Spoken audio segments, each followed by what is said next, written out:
All right. So, last we left off, you guys were in the town of Ironcrag, the city of Ironcrag. It's more of a small city than a large town. But you Yep. guys were visiting a number of places, selling off magical scrolls, dealing with bounties for trolls, that sort of thing. However, Yep.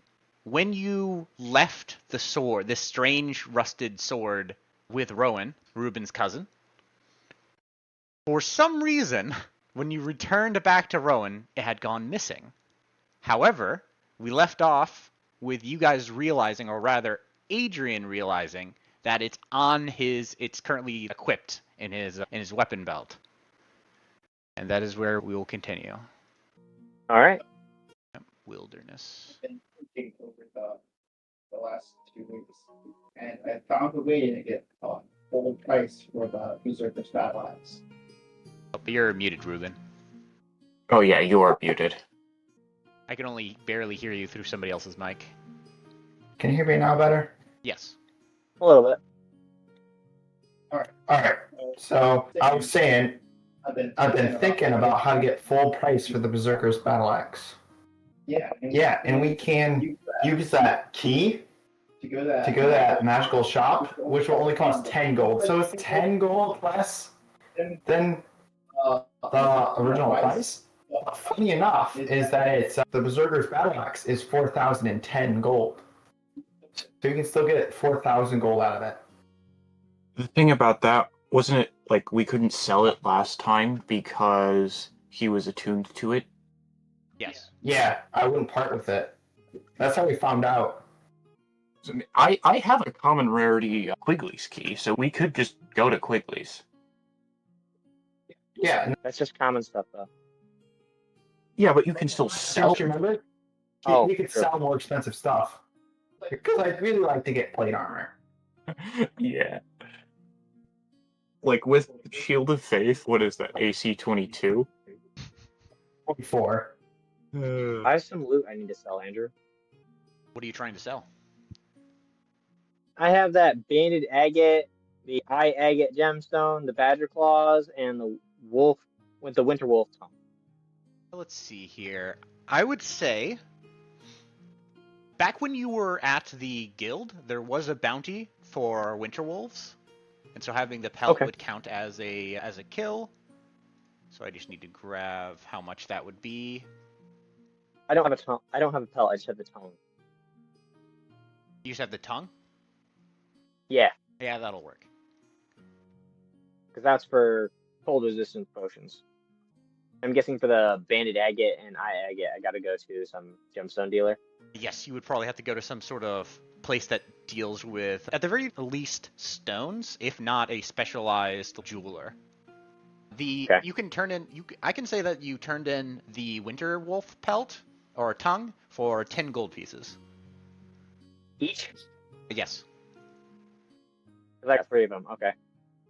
All right, so we each I also get. do technically have some loot I need to sell as well. And the badger claws. Did they have warrants out for the badger claws as well, or no? The badgers, No. not in this place. Possibly back in the Goldmark region there might be, but this Okay, place I'll doesn't hang on. really deal with large overgrown animals as much. Anything else? I have a trunk of gold ore, which I have marked as 20 weight. Yeah, that'll be a lot. Yeah. Each of you guys get 7 gold. Ooh, thank you. Cool. I love money. Do we just have Andrew? I think Andrew would have to mark that down on Kreth's sheet. Can you give Crest 7 gold, Andrew? Can you guys change his sheet? I don't think we have editing privileges. All right. How much gold does he get? 7. 7. Oh wait, All I right. can. Okay. Nope, I can't. Never mind. Oh, No, you can only highlight it. 32. There we go. Plus 7. Any other business you'd like to do So, besides you'd have to do after this current where we left off? You would have to go find a mining company of some type for Can I at go least for looking selling for- the gold and the gemstones. However, before Okay. we get to that, There's a matter of Rowan you guys are all in Rowan's, the small, like, U-shaped courtyard that makes up the sort of blacksmith shop called, what is it called? Rosewood Smiths. And he says, "Oh, I see when did you reclaim that? I didn't appear to notice." What response? "If you want me to work on it, I'm gonna need to have it in my possession." Adrien? Oh, sorry. Didn't realize you were talking to me. Yes, I'm talking. So, out of character. Oh, okay. Yes, this is Rowan. Rowan's talking to you because you gave him the sword, and now it's back suddenly in your, like, sheathed in your belt. Any idea why this might be happening? Clearly some sort of magic that resists the spell Identify, which is intriguing. You have any idea what could be going on here? Are you saying you didn't take it back? Or... No, I did not. Oh. That's strange. I think I've heard of magical swords returning to their owner. In stories. Do you know anyone in the town that has more advanced magical knowledge that could maybe help with identifying stubborn enchantments? Maybe one, but he's hard to get a hold of. And his services can be quite expensive. Who? Archmage Coldheart. I wondered as much. Where might he usually be found?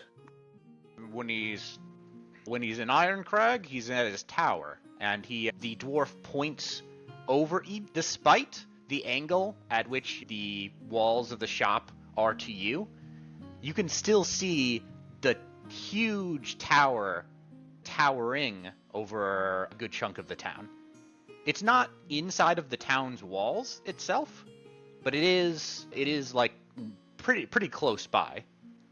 But it is a huge structure compared to the rest of the establishment. But there's no real way of telling whether or not he's in his tower or off on business. He does trips to the Crescent region. The Crescent region. And other large cities in the area. I, of course, am not an expert on the Archmage, so you would probably have to ask somebody else to get more detail than that. Thank you anyway. And then, for selling that piece of gold you gave me earlier, Andrew. Yeah? You think the blacksmith would buy it? You haven't asked him. Or I could sell this. I pull out my piece of gold ore. How much is that? It's a piece of gold. Oh. Huh. Where were you keeping that the whole time? I smirk slightly.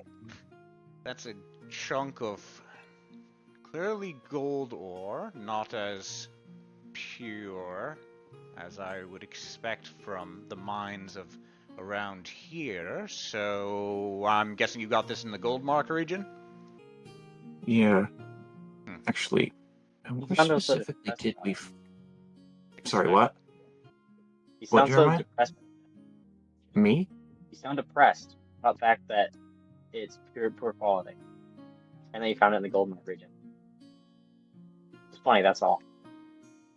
Yes, it is ironic that that gold ore from the gold mark region is less pure. It's named after its god, not its abundance of ores. Now, I would say I could give a rough estimate of... There are some good chunks in here. I would have to smash it apart and weigh the amount of gold actually in this chunk of ore here. There's a lot of rock mixed in. I would say, rough estimate, 90 to 120 gold pieces, depending on what I find when I smash it open. Not bad. Because where did we find this particular piece? And gold marks. I believe under Westwood. Oh yeah, yep. Hopefully Oh, it's not. Found it in the dungeon beneath Westwood, that is correct. Yeah. Hopefully it's not anything extra valuable, but yeah, I'm like, so I tell him, so I just hand it to him, I guess, and say, sure, Maybe. break it open. All right. Maybe if you leave it with me for a couple of hours, it'll disappear and reappear to your pocket like the sword. Wouldn't that be fascinating? He, Sure is one way to test for extraneous magical properties. Leave it with someone else for a few hours. as you're saying that, he grabs a large, just sledgehammer and places the chunk of gold ore, which is, I call it gold ore, but it's more like if you've ever seen a gold deposit. It's like the gold is like mixed in with the rock. So you can see where there's spots where it is basically like pure gold, and then there are spots where it's mixed in with the rock.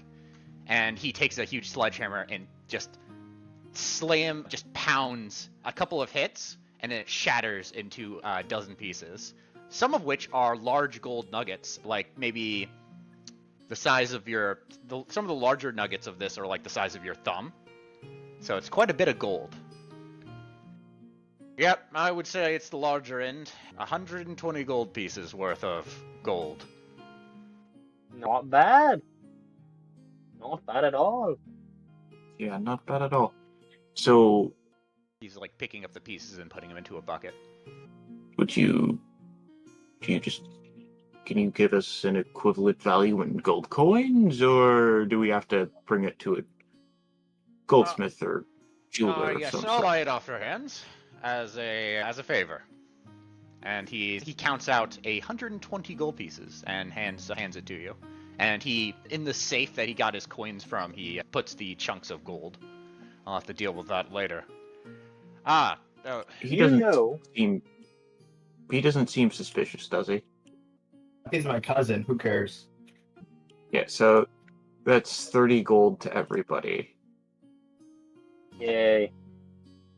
More gold.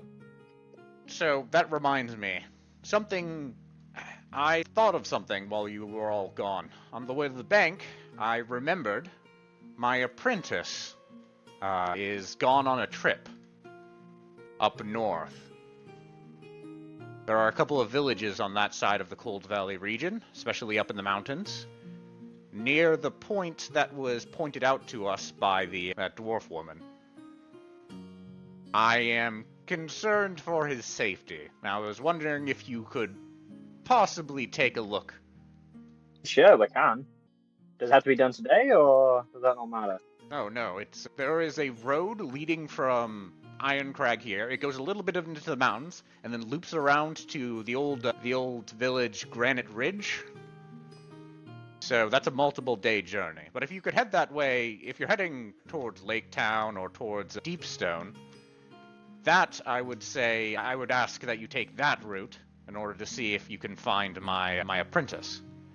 Now that we know that there's some sort of dragon in the mountains, that route is considerably more dangerous now. Yeah, the Black Dragon. He's gonna be an issue. I thought he had disappeared. Oh well. All those years ago. I thought that Black Dragon had run off with whatever loot it could grab and disappear off into the outer reaches. To think all this time it had only been a couple days' travel away. Or so that dwarf says. I'm not sure if you can trust a bandit. Wait, what bandit? He's talking about the dwarf woman that you guys interrogated. You guys were attacked on a bridge. Remember that? Yeah, I didn't. Oh, she was there with us. Did you forget he was there? Oh, yeah. Yeah, Rowan. We all Rowan just got didn't- nodding. He was there. He did not say much during that. He's invisible. He wasn't really involved because he was not fighting. Yeah, he's not a fighter. Also, he named Lake Town as a place, so I'm going to mark that on the map. And then Kazi turns to ask him, "Do you know where, or a place in town that buys agates? I've got some to sell." Oh, you're looking for Gilligan's Rock Company. They purchase and do the majority of the heavy-duty smelting in the town. They service all the smiths. It's hard to miss. There's huge smokestacks from their facility. They're on the north side of town. Oh, thank you. What about this porcelain tea set? The tea set. Ruben says. He said, "Are you showing it to him?"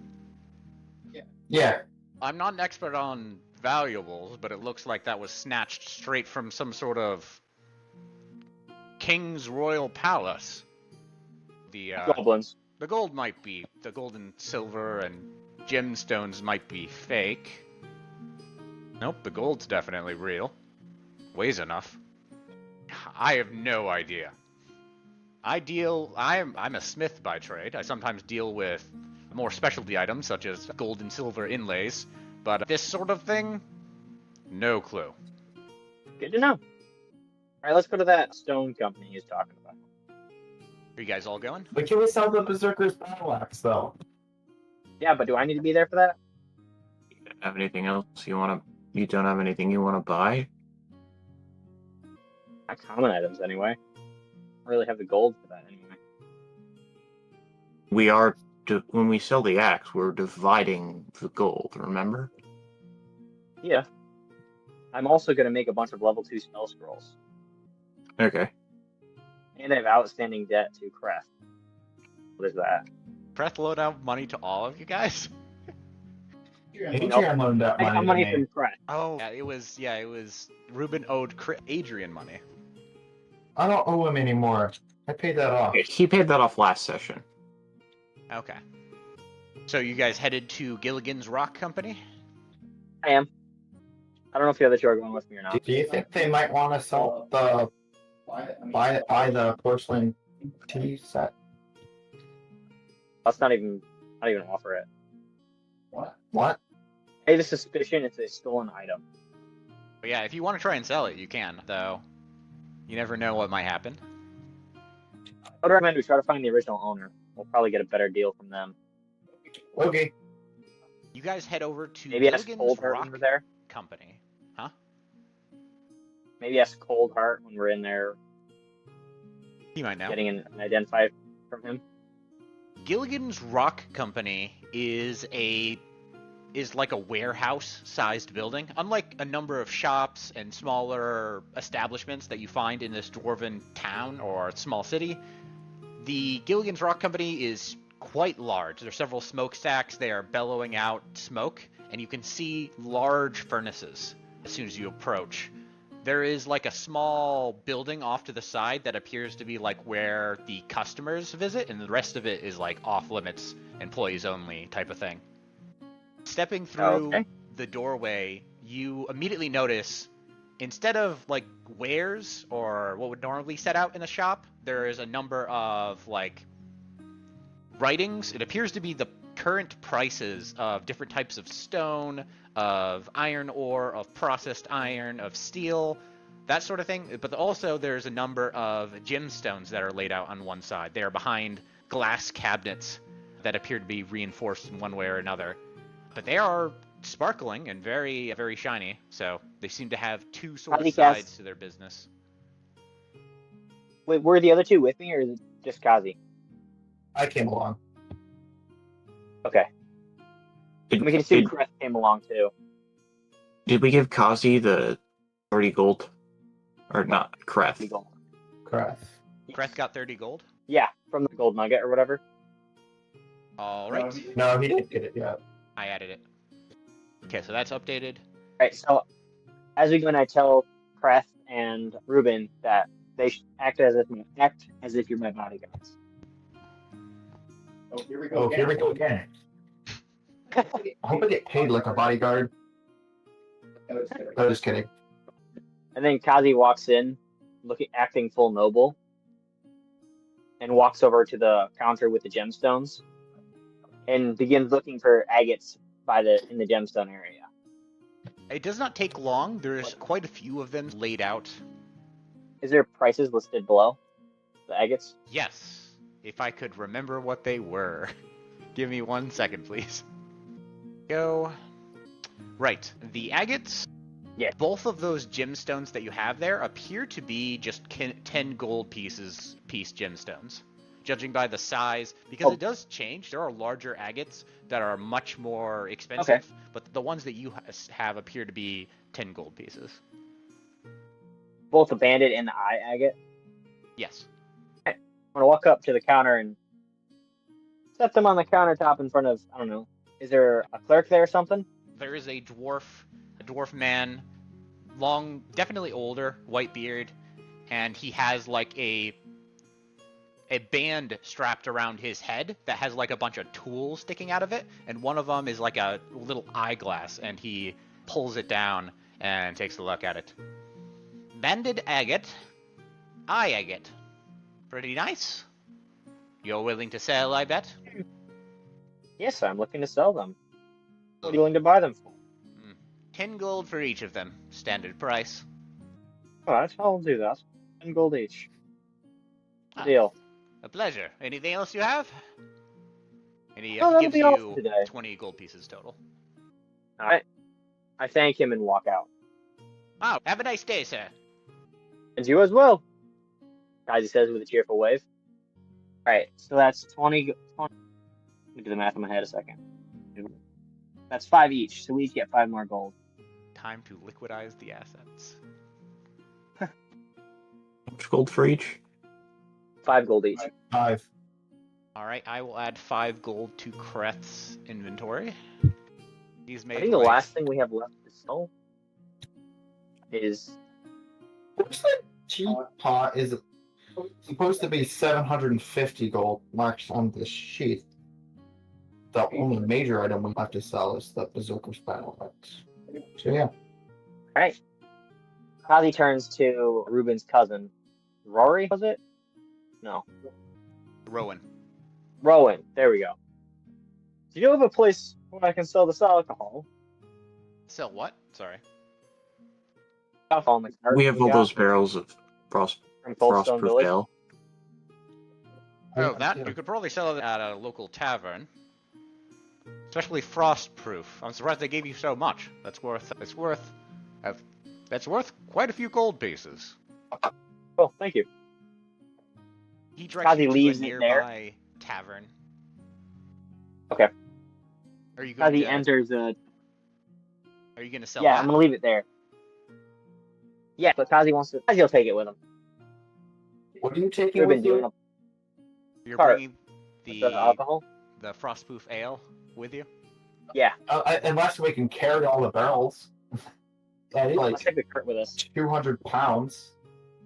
Let's take the cart. Yeah, we'll take the cart.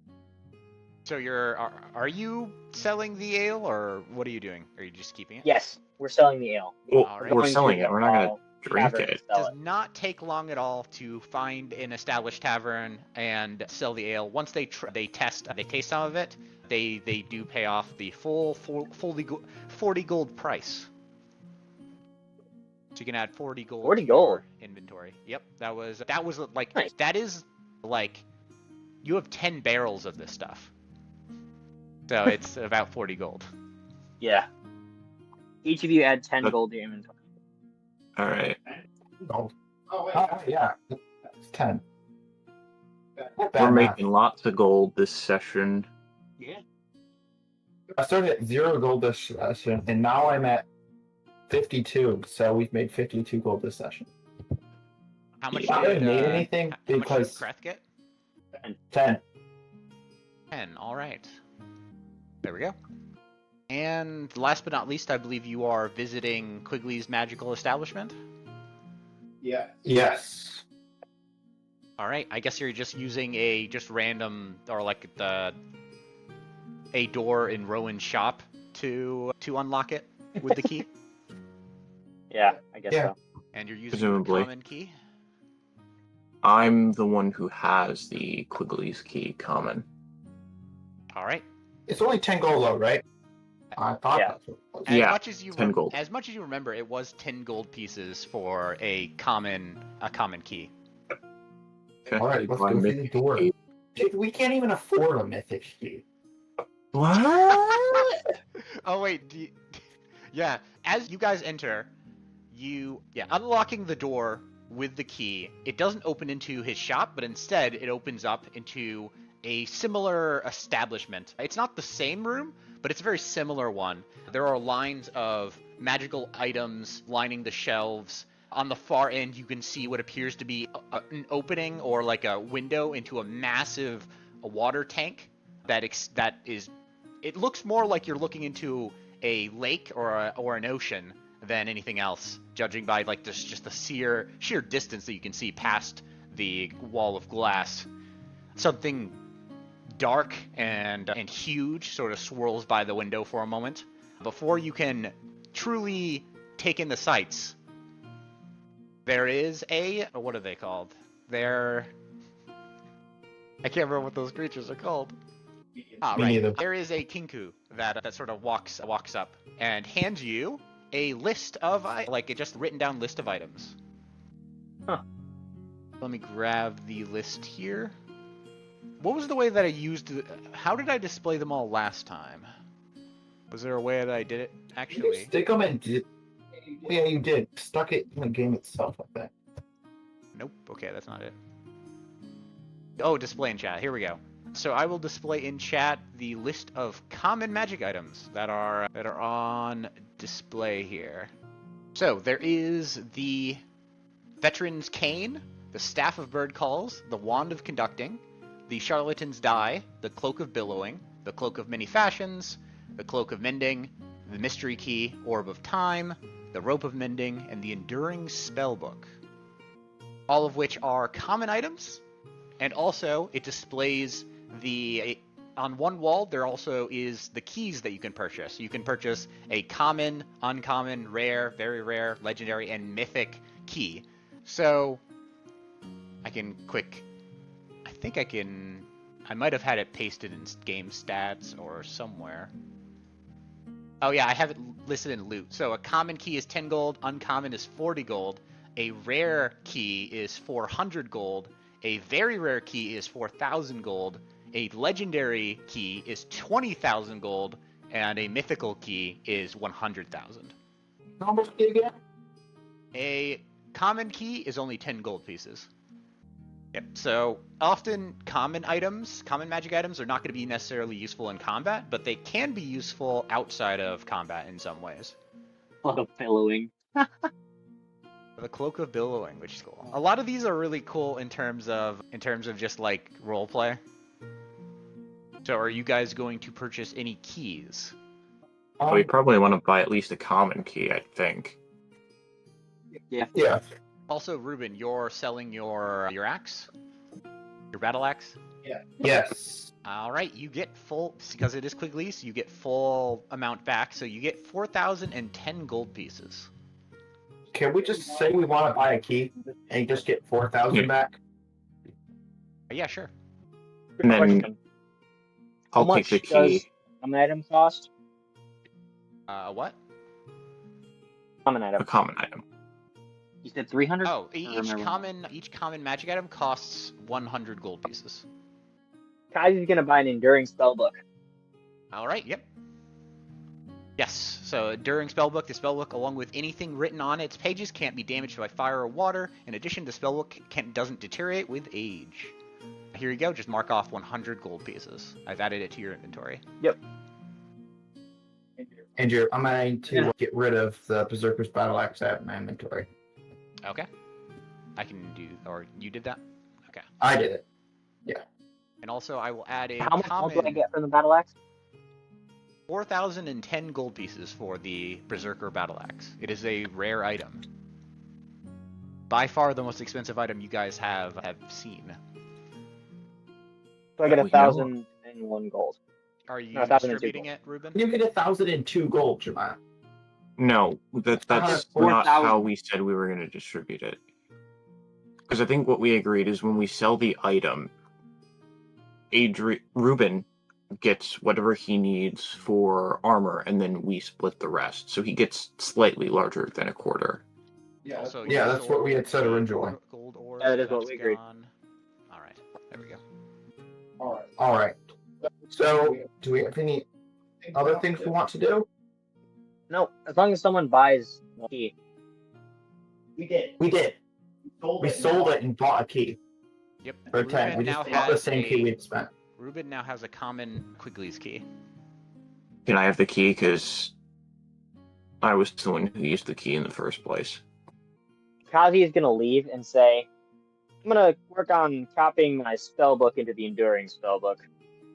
How long is that gonna take him anyway? I would say that would take a long rest. To copy all his spells? Yeah. Oh, okay. I was gonna go and work on that then. So. For the purposes It's of this, just like in- normally, I would say there would be a cost if you were like adding spells to your spellbook, but because you're just transferring stuff over, Yeah. I'm gonna say it's gonna only take Yeah. a long rest. Okay, nice. Because there's a difference between translating some other wizard's work, and just copying over your own. Yeah. But yeah, there we go. That totally makes sense. Are you guys marking down Alright. how much gold you're? Yeah, I've marked it down.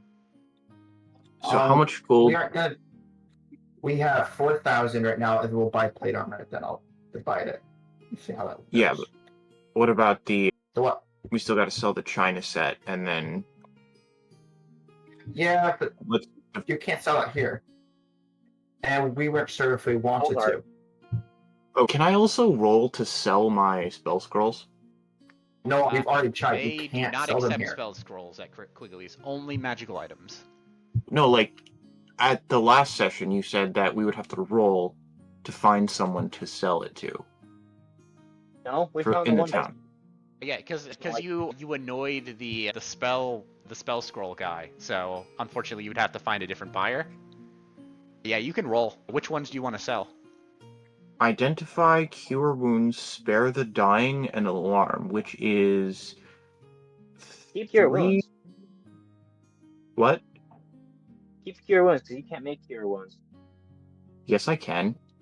I have Oh, you cure have cure wounds as a wounds? spell, dude. Then, I well, made okay. that scroll. All right, roll a D100, please. So that's 3 first level spell scrolls and a cantrip spell scroll. Do I roll for all of them collectively or individually? Just as a group, just once.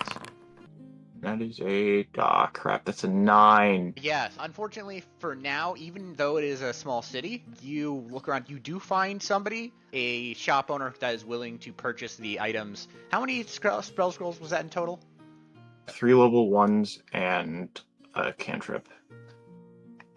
Yeah, they're not willing to spend very much on this. It's much lower than the cost of creating them. They were offering you 20 gold pieces for all of it. So not a very good result. But if you were desperate, then maybe. Yeah, I just give the seller a look and walk out.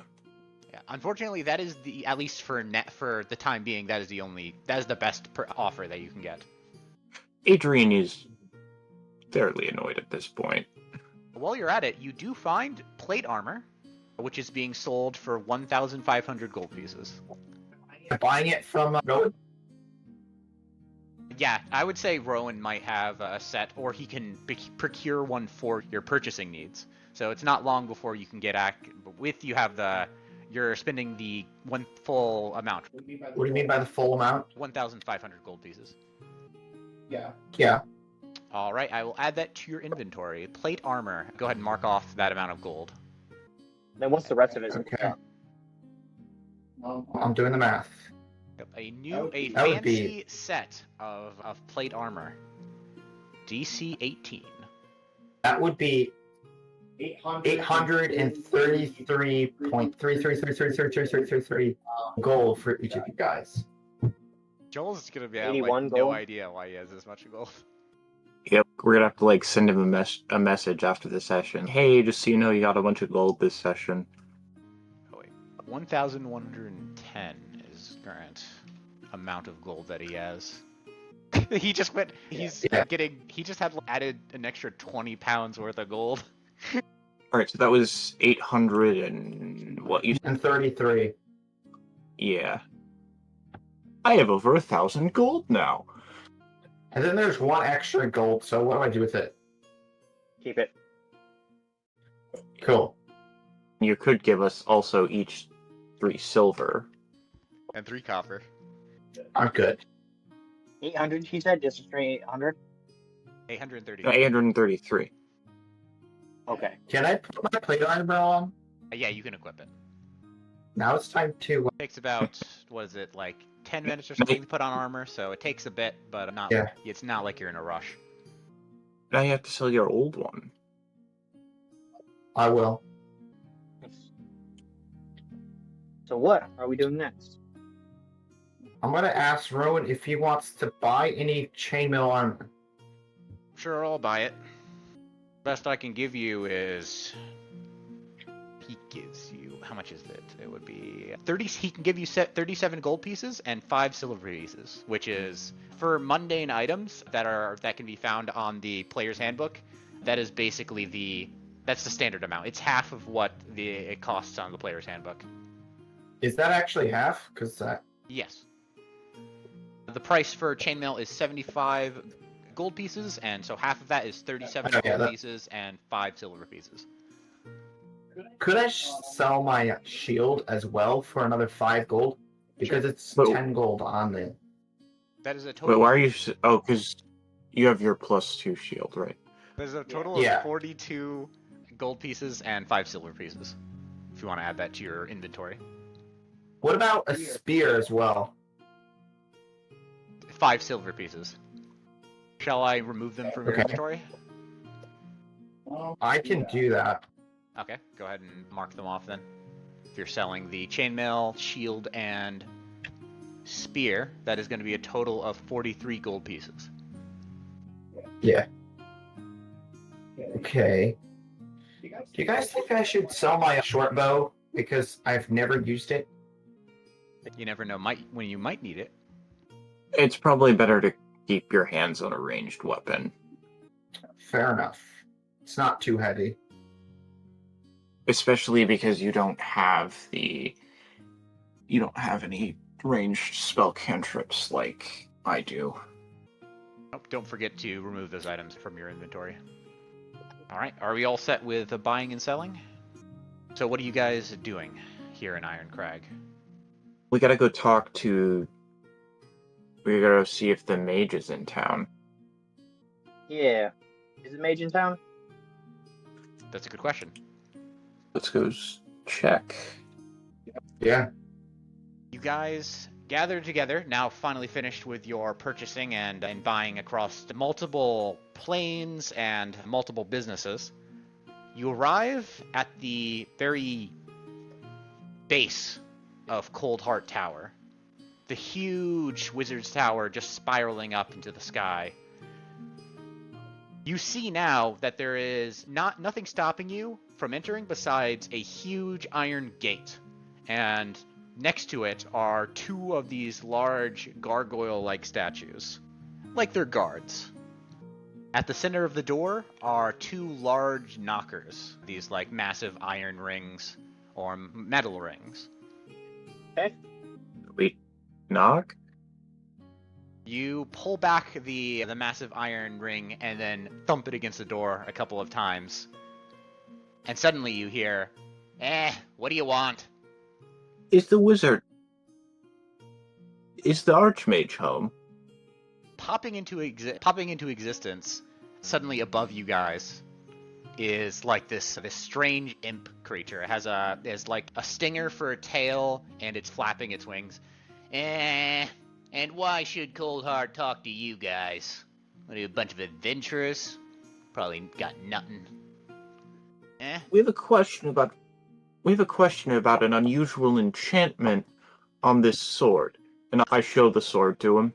That's a mundane sword if I've ever seen one. It resists. There's an enchantment that it somehow returns to me after I left it with a shopkeep that resists the spell Identify. Really, is that so? Let me see it. You hand it to him?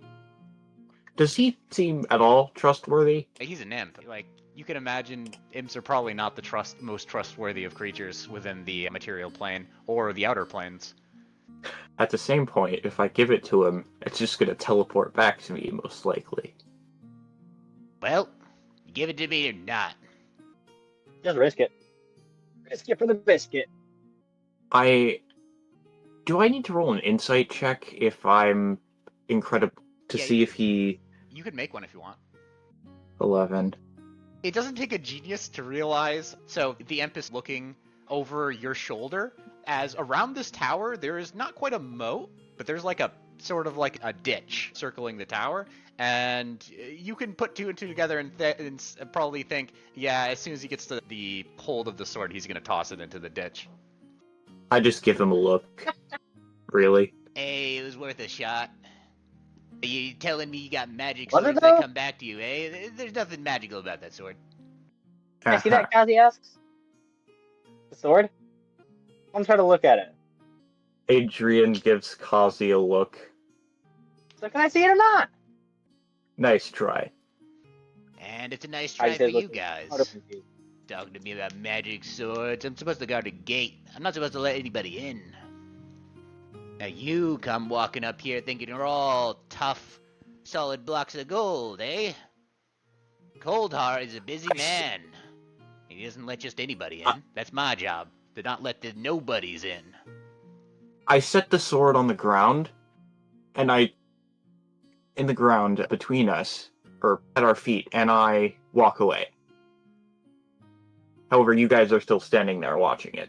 Everybody's staring at the sword, and nothing. It's just sitting in the snow. There's like a light brushing of snow on this sort of cobblestone path walking up to the gate, and you guys just stare at it. Nothing happens. Kazi walks up to it. Very I keep funny. walking. Very funny. You think you could prank the... What? Think you could prank the tower guard, huh? I'm not being pranked. How far away am I at this point? Maybe 30 feet. It's not moving. I start running at this point. And where's he running from? Kazi grabs it and throws it off the cliff. You pick up the sword and hurl it. It hurls into the pit and disappears into a drift of snow at the very bottom of this ditch. See? Not magical. I told you. I can see non-magic. I know magic when I see it. It's all blue and glowy and arcane-y. He coming back? Is he still running? Actually, hey, you can come back. Hey, never mind. Don't come back. You guys should skedaddle. There's no reason for you to see the Archmage. Right. By now, you're like down the path, maybe about 100 or so feet. Has the short sword appeared back at my side yet? Are you like actively reaching for it or looking for it? Yeah. Reach for it. 'Cause I'm checking to see if it's there. You're checking to see that you have like your cloak open and you're looking at the place where it appeared on your person before, and nothing appears to be happening. What's the range on message? Like 20 feet, you're way out of that. Yeah, if you go any further, you'll be out of range. It's 120 feet. Yeah. What happens if you try and pick it up? I say to Kazi. You pull your hand out of your cloak in order to point at Kazi, and almost like after you cast the spell and you lower your hand back into your cloak, almost going back to a resting position, your hand touches something. The hilt of a blade. Looking for this, I say to the imp. Is he trying to say something? We can't hear him from here. He's like 100 feet away. Kazi looks at him. Is that the same I think sword? he's holding the sword. You guys make two of the same swords for this illustration? What kind of joke is this? Look in the ditch. Tell him to look in the ditch. Adrien says to In a Kazi snowdrift. over message. Kazi said it disappeared in a snowdrift. Kazi messages back. Tell him to look. You explain things to the imp, and the imp just looks down at the. If you toss things in the snow, it leaves like an imprint, a little hole before it disappears. There's just like a shape of a sword that's been thrown into the snow, and it's still there, but like the actual sword would have fallen another 1.5 feet deeper into the snow. Then cast fire magic on it or something. I'm not going down there. At this point, Adrien starts walking back, holding the sword, and he casts... Wait, I don't actually have any fire spells, do I? Kazi casts Firebolt at the snow in the area a couple times. All right. Quit messing around. What do you want to talk to the Archmage about? The sword. We're curious if he knows what... We're curious if he has any more insight to the sword than we do, because we got nothing. Other than the 2 times now it has appeared back at my side after I've left it somewhere else. I see. Okay. But you know what? I think you have me convinced here. It looks like the same sword. Either you're doing some sort of elaborate trick, or the sword actually appeared Doesn't appear to be magical. Alright, I'll leave a message. When the Archmage returns, we'll let him know that you stopped by. What's your name? And he flicks his little clawed fingers and a little notepad appears with an ink pen. Names? An imp isn't Fey, right? Nope. You don't have to be concerned as long as you're not signing anything with your own blood. Yeah. Adrien Norrith. Alright. Is that it? Okay then. You'll be unfortunate. Unfortunately, he is out at the moment. Off on some foreign adventure. Thank you for your time.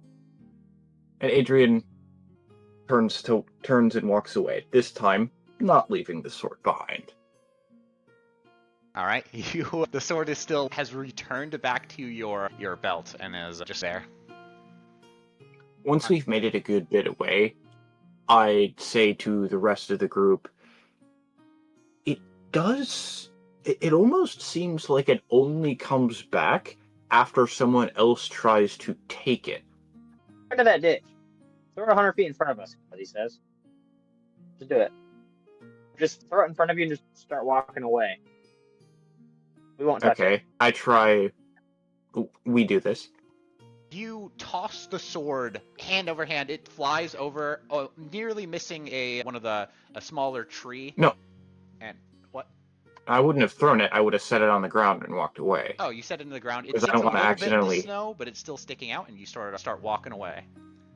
Kazi's watching it for anything arcane. Do I need to make an arcane check for that? Yeah, make an Check. Arcana check. This would have been a good spot for the wand of magic today.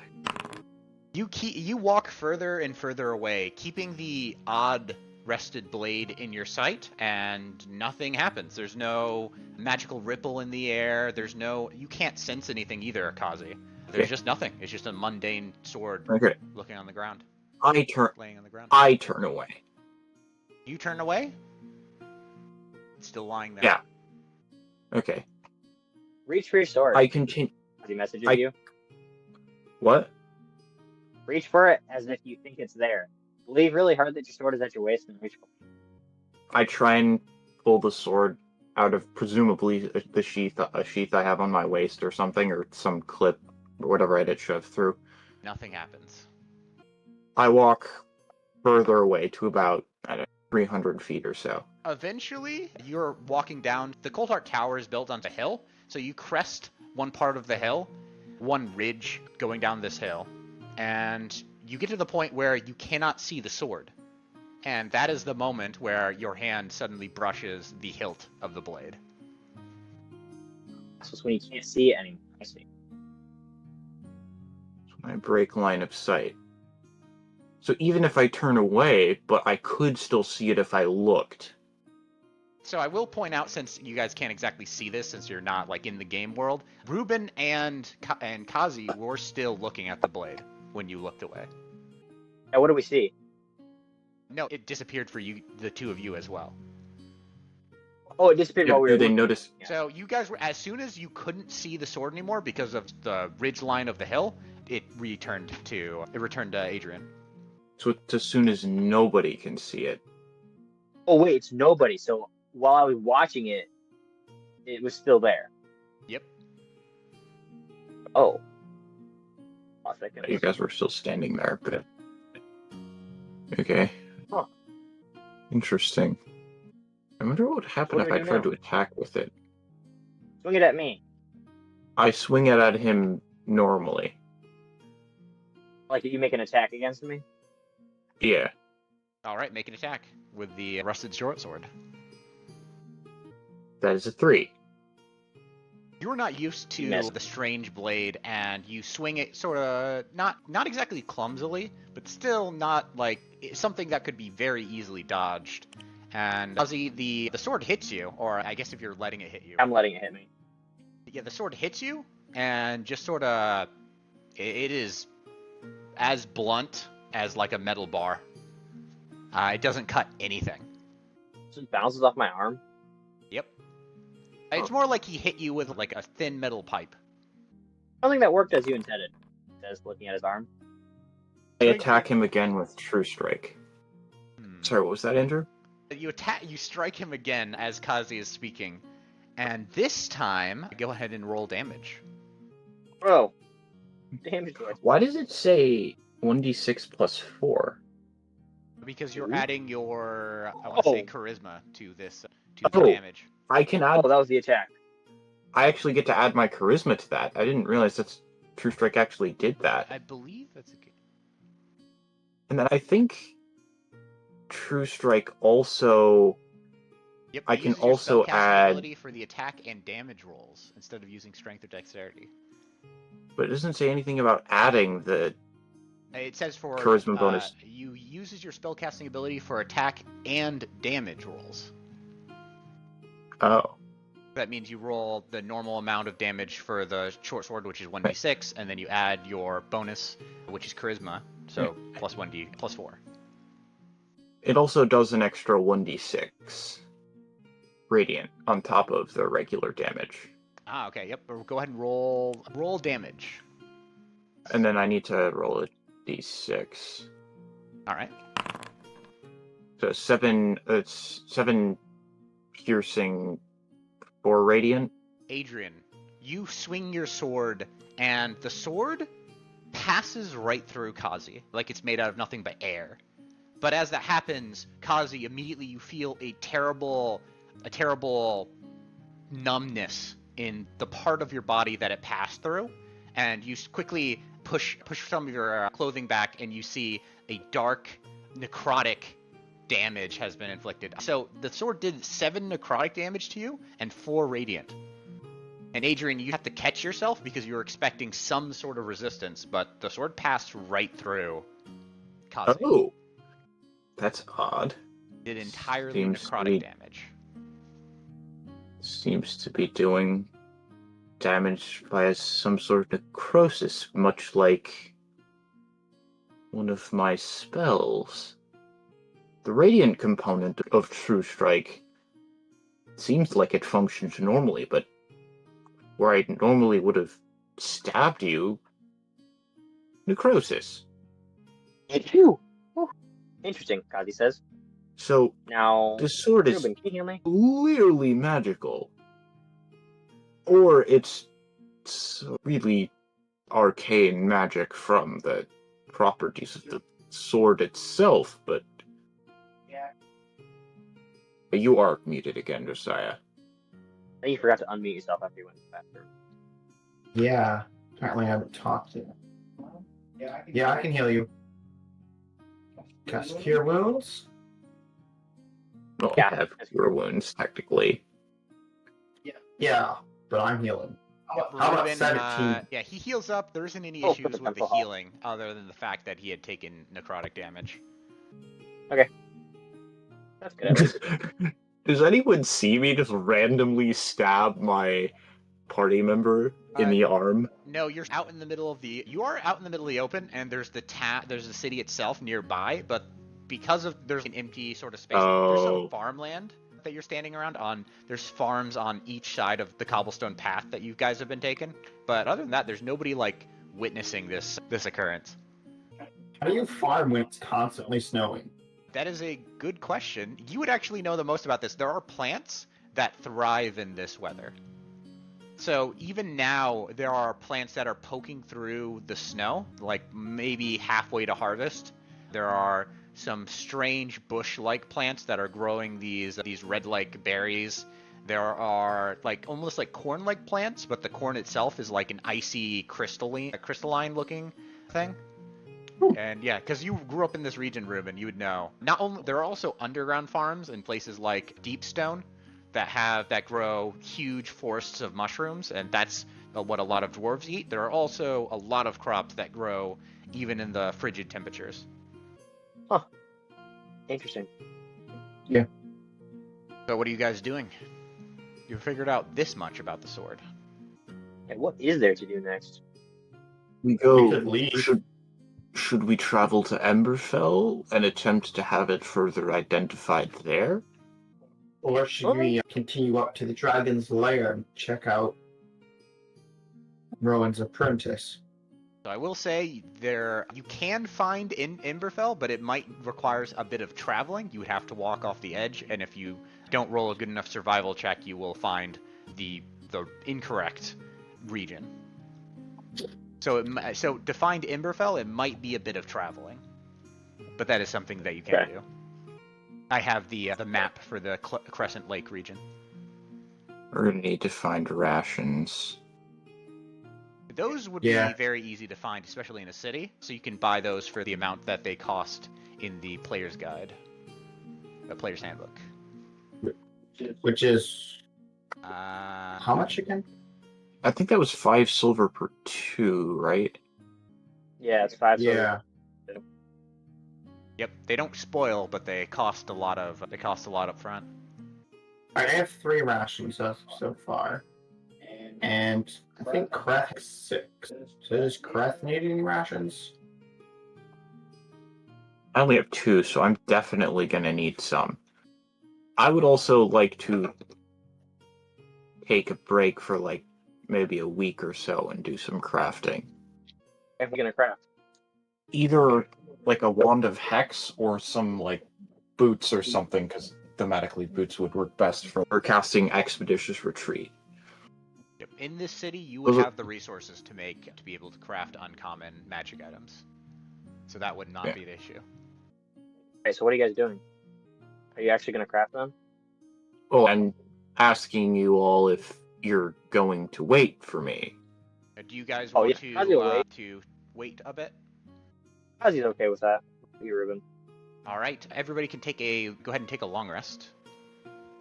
I'll take one for Kreth. The question is whether you're willing to wait for 1 or 2 weeks. He is fine with it. All Kazi's gonna do if we rest is he himself is gonna make spell scrolls. Yeah, he's just gonna make money. And I am going to do something. Okay. Alright, so Andrew. Yes. So for Wand of Hexes, that just how many charges would that have? Would that just have 3 like the magic detection wand did? Yes, it would have the same as the identify or the detect magic wand. Could I flavor it as some sort of like goggles though, so like I can just give people like the evil eye? Yeah, sure. What do the goggles look like? What color are they? Hold up just a second. I gotta check something in my notes. Andrew, could I go work for Rowan for the time being? If they're gonna make spell scrolls and do all that sort of stuff, can I go work for Rowan? Sorry, oh yeah, you can work for Rowan. Are you proficient in smithing tools? No. What are you proficient in? Chess set? Are you not? Oh, you have cartographer supplies and a chess set. Huh. I'm not sure if you would have the skills, unfortunately, to help Rowan. I couldn't try. Yeah, I could say he could pay you a bit as you help him around the shop. Mostly lifting and hauling stuff is the majority of it. So over the course of a week, I would say... Wait, hang on a second. Yeah? Oh, wait, never mind. Go on. Oh, it's just about my part, but if you're talking about his part. He couldn't pay you a lot, though. So... he could probably pay you, like, a gold piece a day. Yeah, and then in the evenings, can I go to some tavern and play dragon chess? Sure.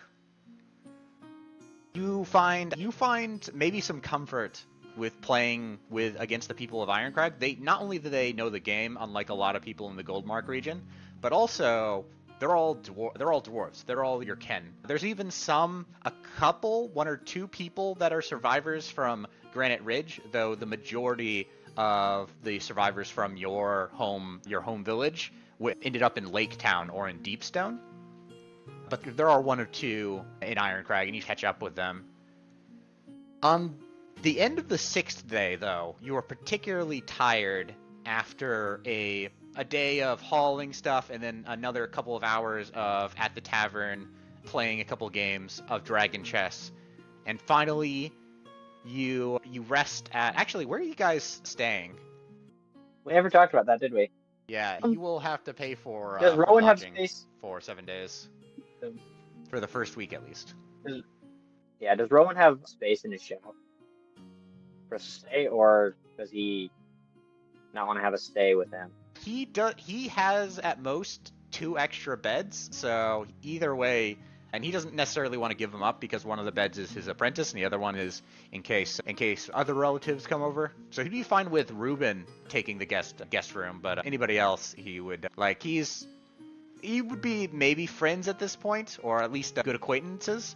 But he knows you guys have the money to rent a Yeah, 2 silver piece room a night. So considering he gave me alone 120 gold, like that would be enough to stay. That'd be enough for everyone to stay yeah.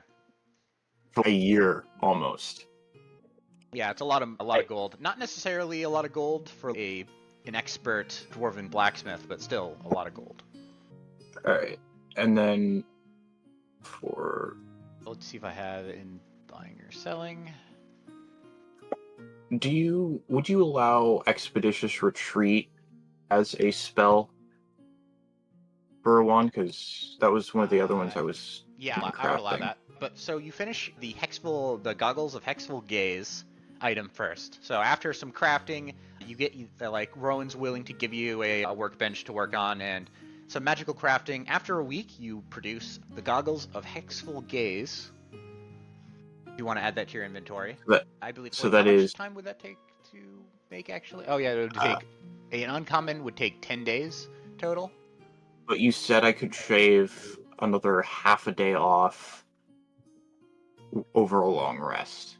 Yes. So over the course of 5 days, or 5 or 6 days, or like over the course of 7 days, I'm going to shave off 3 days over those long rests. So it would take a week. All right. Yeah, you managed to finish that at the end of the week. There's a reason that I want to do it week by week because something happens at the end of the 7th day. As So, I was saying, Ruben, you are exhausted. You stumble to your room that you've rented out, or maybe you're staying at Rowan's. I'm not entirely sure. But I am.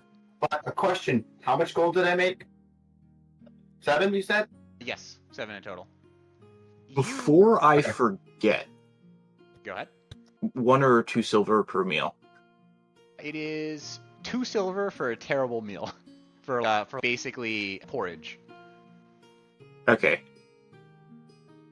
So I'm gonna mark off 14 silver for the week.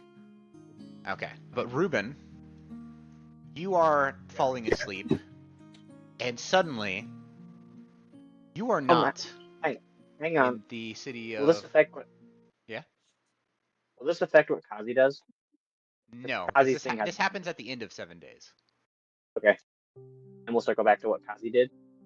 Yes. Actually, Ruben, you open your eyes and find yourself in a pile of snow. You sit up, you are on the ground, and there is nothing but a destroyed granite ridge around you. Next to you is another pile of snow. What are you doing? Is there something buried underneath this pile of snow? You reach into the pile of snow and you pull out a person. Adrien, suddenly you are opening your eyes. One moment you are falling asleep in your bed in the strange cold air that makes up the majority of the Cold Valley region, even on the inside. And next second you are amidst a pile of snow and you spring up with Ruben pulling you out. You are no longer in Ironcrag. You are in this village that appears to be up against the mountains, and it is destroyed. Like, there is chunks of house everywhere. The majority of the buildings are completely burned down, or at this point you might recognize what acid does to a wooden building. Is this your hometown? Yes. Okay. A hand suddenly reaches up between you two, like bursting out of the snow, and something else pulls itself up. Why am I here? A strange, crystalline creature, almost like a water elemental. It might be the closest example. Pulls itself out of the snow, shakes off some of the snow, and looks around. Instead of it being faceless like a normal water elemental, a single, almost like glowing bell or like ball is at the center of it. And also, something that you might recognize, Adrien, a streak of red cuts it diagonally from one end to the other. And you sense Adrien... as the creature looks around, its glowing gaze falling on the area around it. Adrien inhales sharply and takes a step back. Wait, what's going on? Why are you here? As you ask that, the creature reaches back into the snow and pulls out Kazi. Like, large creature, so it easily, like, pulls Kazi out of the snow and onto... Kazi, you suddenly find yourself, one moment you were in bed, the next moment you are here, in this strange, destroyed village, being held up by this huge water elemental, or not quite a water elemental, a very strange-looking one. Hang on. Out of Kazi character, I'm pretty sure this is the Clear Lake. Yes, this is the Clear Or Lake. at least its personification. Kazi tries to cast water manipulation on the thing attached to it, so get it away from him. It does. You try to cast it, and nothing really happens. This isn't actually water. And strange enough, like, the realization is very strange, and it does put you down fairly gently. I would advise not trying anything, Adrien says. Kazi just looks at him. I do not believe the lake means us any harm. Wait, isn't that the guy you served? As he says, raising an eyebrow. Yes, Hawkman? that is. This does appear to be the personification of the minor deity that my church served. Although entirely how it can contact us outside of its region, I'm not entirely sure. Although I think maybe it has something to do with its connection to myself? But why it would show us this particular town, I don't know. And I say as I turn and look at the Clear Lake inquisitively. As you do that, its gaze falls on you, and the sound of a bell sort of rings. It's a very small and like high bell, and you, for some reason, you can translate what its meaning is. The Clear Lake did not bring you to this vision. Were you brought here? Or are you along for the ride? Wait, did whoever marked us bring it here? Kazi asks. As you ask that, Say that again? a dead, like a dwarf, half dissolved from acid, steps into view from around the side of a destroyed building, and it stares at Ruben with a very sightless gaze. Half of its head gone, and all it says is, Where are they, Ruben? It startles Kazi so much. What do you do, Kazi? He shoots a firebolt at it because it scares him.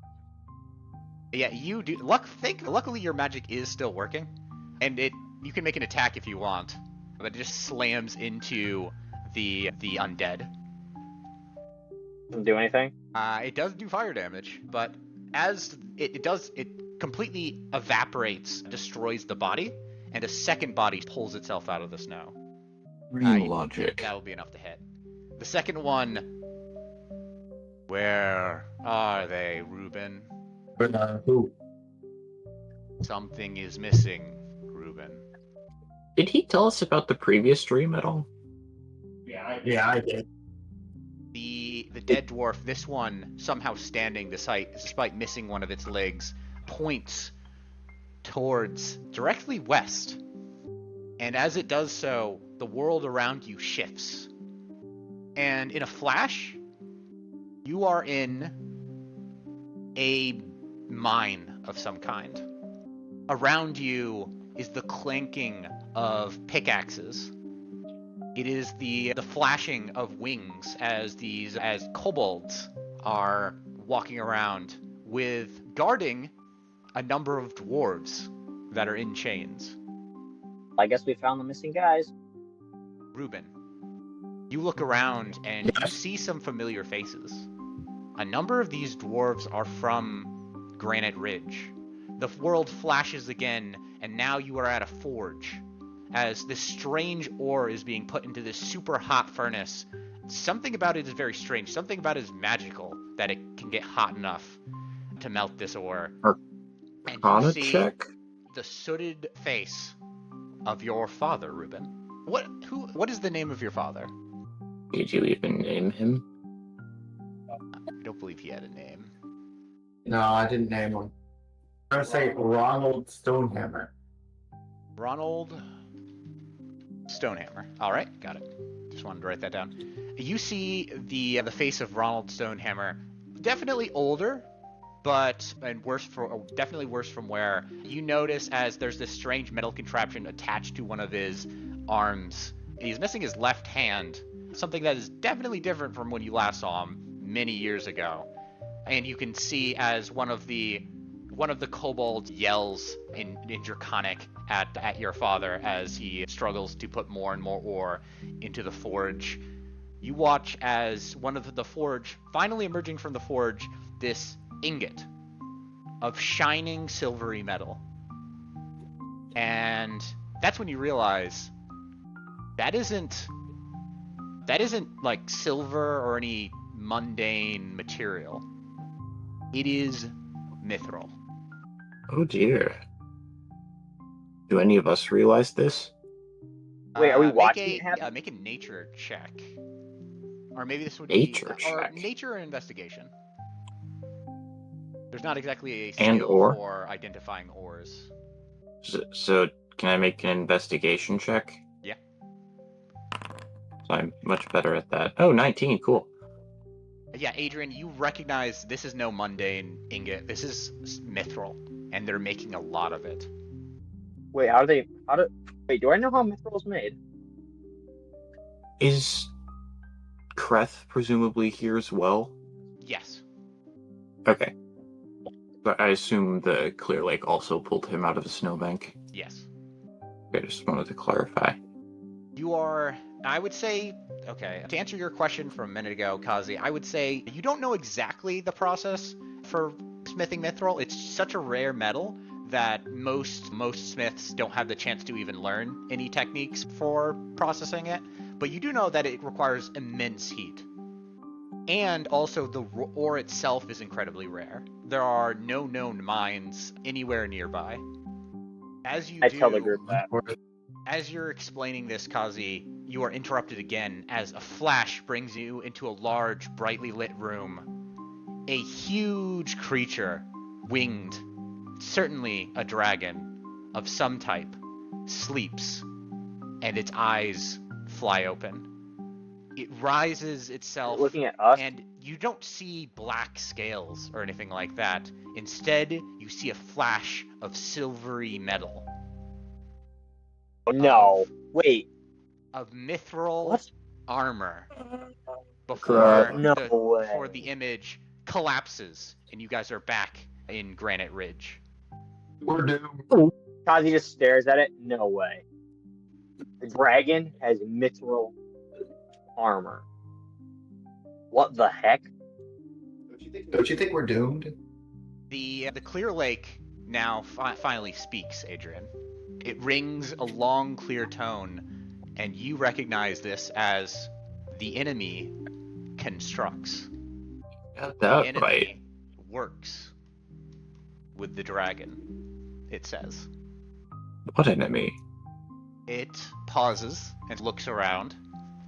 It takes a moment for it to piece together what it wants to say, but finally it rings out another clear tone, but this one is almost like a broken bell, something that doesn't quite make it's not a correct note.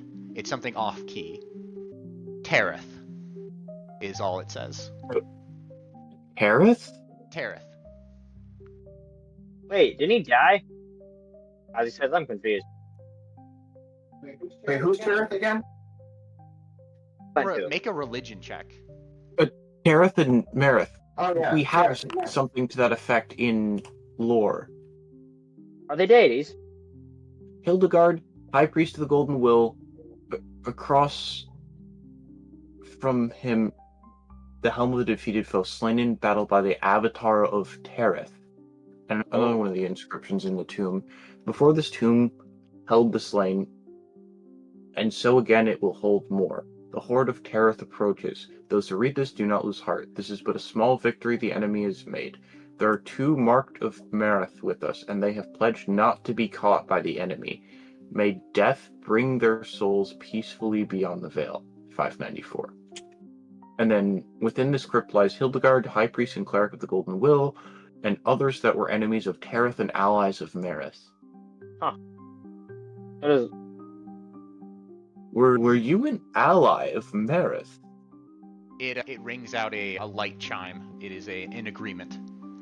Oh wait, what did you ask? Who did you ask who is an ally of? Sorry. I asked the Clear Lake if it was an ally of Marith. Yes, it is agreeing. And don't we have Marith's mark?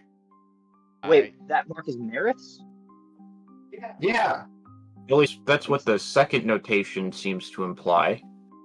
I don't remember who we were talking to in this adventure, but they were making some comment about it being a mark of Marith that hasn't been given out in a while or something like that. The Clear Lake rings out a long and slow tone. It is saying, I shall now use this vision for my own purposes. And similar to how it rippled before whenever you change location, it changes now. Except for in a moment, you are not in the cold depths of the cold valley region. Instead, you are on a beach. It is warm, and there is a vast ocean splayed out in front of you. And you guys watch as there are 2 children. Both boys. One with a blackish brown hair, one with a blondish golden hair. And they are building a sandcastle. And they build. But it is not a sand castle, or... You realize after a moment that the sand castle is a metaphor. It is not sand or small like toys that they are making. It is world. After uncountable amounts of time as these 2 build, eventually the beaches are filled up. The black-haired one says, "It is time. Now that there is no space on the beach, we must clear what we have already built in order to construct even more." "No," says the other one. "It would be great loss to lose what we have already made. The slate must be swept clean, or else nothing new can be made." And the 2 begin to fight. In a desperate struggle, the blonde-haired one manages to empower some of the sand, and the sand itself begins to work against the black-haired one. And suddenly, it's a 2 versus 1 type thing, where the black-haired one is out in the fight, but in an upper hand. It's a surprise to everyone, even the sands and the worlds that they have made. Tareth, the black-haired one, strikes a fatal blow on Marith, and Marith falls. But before he does that, Marith also strikes a crippling blow on Tareth. They're striking each other at the same moment, but only one is fatal. And as Tareth goes and hides to recover its wounds, Marith falls still on the beach. Which was the one who wanted to preserve life? That would be Marith, the golden-haired one. Or no, sorry, Marith, the golden-haired one. Even I'm getting these confused, and I have my notes right here. Sorry, Marith is Marith is the one that has marked you, and Tareth is the one that is apparently the enemy. that would explain by Marith, the good guy, and Marith died. Yeah. Okay. And Tareth was very badly injured and now is just recovering and The Clear Lake, then states in loud bell tones, Marith is the greater god of the old, the known, the standard. Tareth is of the new, the changing, and the ending. In an effort to preserve, Marith fought his brother. For the sake, and it rings out one final time, for the sake of all of us, we must preserve ourselves, or no one will. And it asks, one final thing it notes is, understand? It asks that as the question. Not really? So, Instead of it's what a are we lot. supposed to do about it? Preserve What ourselves. can we do? Too weak. It suddenly realizes something, and you are taken back a moment before you flashed away from the dragon. As it seemingly became conscious of you, but you're still not exactly sure, or more maybe its presence forced you away, the vision away from it. But right before it, you strike a creature, a dragonborn creature, but its eyes are pure black. And you get the flashback the moment before you were kicked out of that throne room. One of these creatures, one of the marked of Marith, corrupted by Tareth, is working with the dragon. Okay, is that the one we didn't kill? No, the one Presumably. that you didn't kill was a human. Oh, Okay. so there's other marked. Oh, there's other marks. Well, that Too makes surprising, sense. I suppose, but also it Kazi looks at the dragon. Why is it What go on? features on the dragon does he see? Huh? Does he see the typical features of a black chromatic dragon beneath the armor? Yes, that is quite clear. Beneath it's blurry, as it seems like the clear lake basically like reversed and then freeze framed the vision. But essentially it is clearly a black dragon that has been clad in something silvery, and now that you've succeeded in the check, it's clear that it is clad in mithril. The other thing Kazi is trying to figure out is how old the dragon is. That's harder to tell, but it's definitely not like an ancient dragon. It's not nearly big enough. So it could be a young, so it would definitely be an adult dragon then? This would be hard to tell, so I guess make an investigation check. Why am I rolling so low today? Unfortunately, it's a weird. It's unveiling itself. So when bird, like any creature with wings, when it extends its wings, it looks a lot bigger than it normally would. So it's hard to tell, especially from this blurry image. You're not getting like a crystal clear, high resolution image. You're getting like this blurry dream state. Okay. And with that, you guys the limbo dream evaporates, and you guys find yourselves back in your beds. Kazi says, sitting up. That was quite weird. the lore dump. Head over to where they were staying. Apparently, my patron is an ally of Merit. Interesting. What, Kazi? Kazi just says interesting. The plot things. I'm assuming it takes a minute, but you guys all gather together in the same room. Yeah. Did you guys just dream what I dreamed? The one with the clear lake, the dragon, and the dragon in it?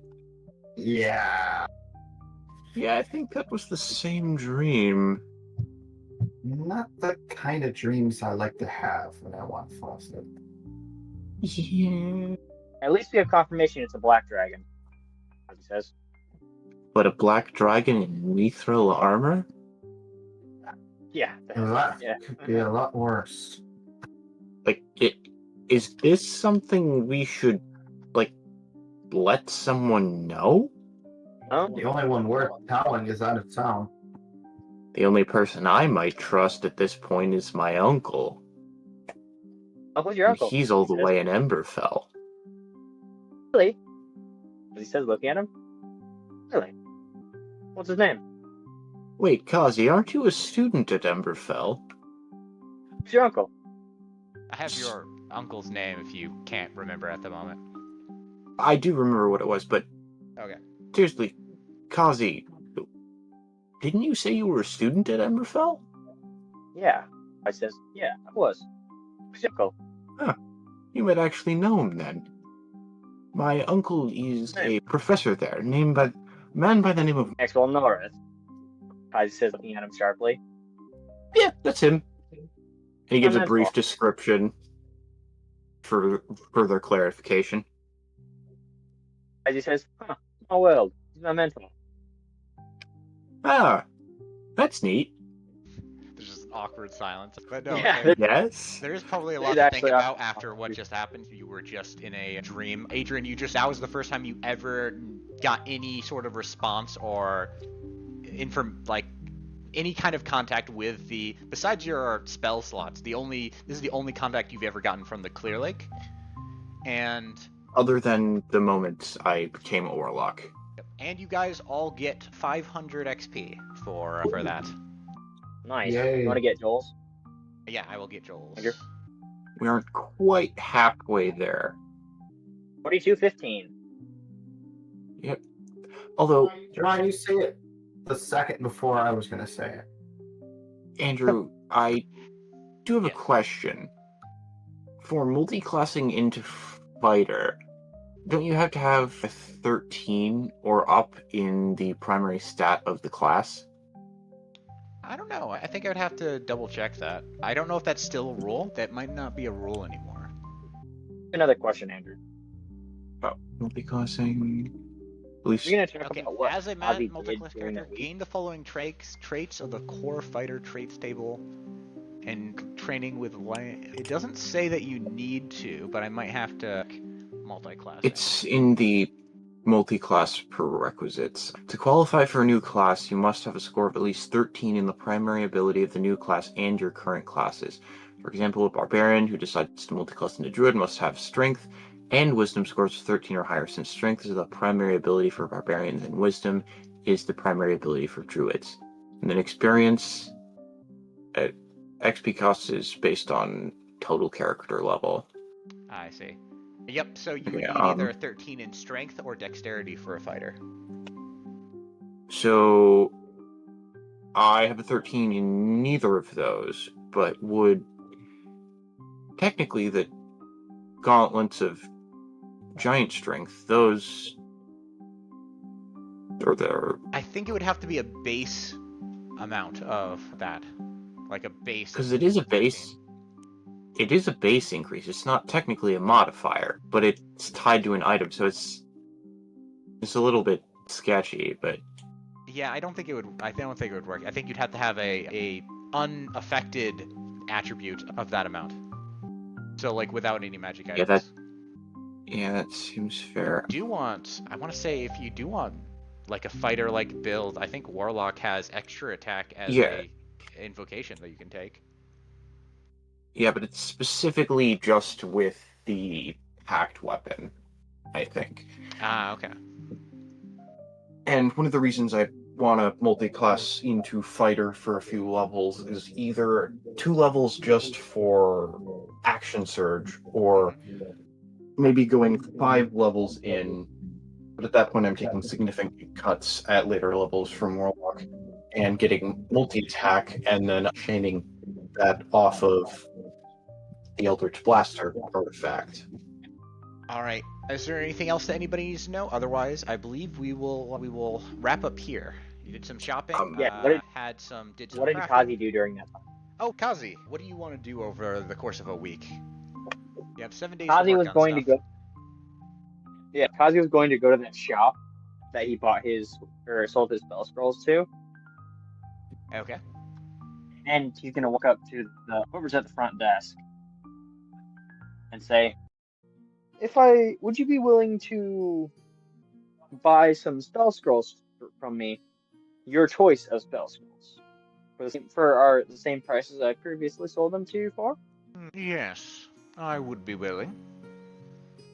We have a couple of spells that are low in stock.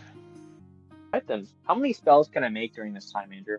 Let me check my sheet here. I know Okay, so that is spell scrolls. Spell scroll. A level 2 one takes 3 days to craft, and a level 1 takes 1 day to craft. Yeah. So you could probably Is it craft just 1 week? 2 level 2s and a level 1. So what? So how much gold would I make from that? The previous price. See, how much did I say it was going to be? I think 40 gold for the single. Okay. And what? So 60? it would cost 25 No. gold pieces to make. And then for Yeah. level 1, you would have a net profit of 15 gold pieces. And then for the level 2, Yeah. 2 level 2s, for selling the 2 level 2s, you would gain a net profit of 120 gold pieces. And that would effectively be your week. Okay. Sweet. So, not bad. Yeah, not bad So at all.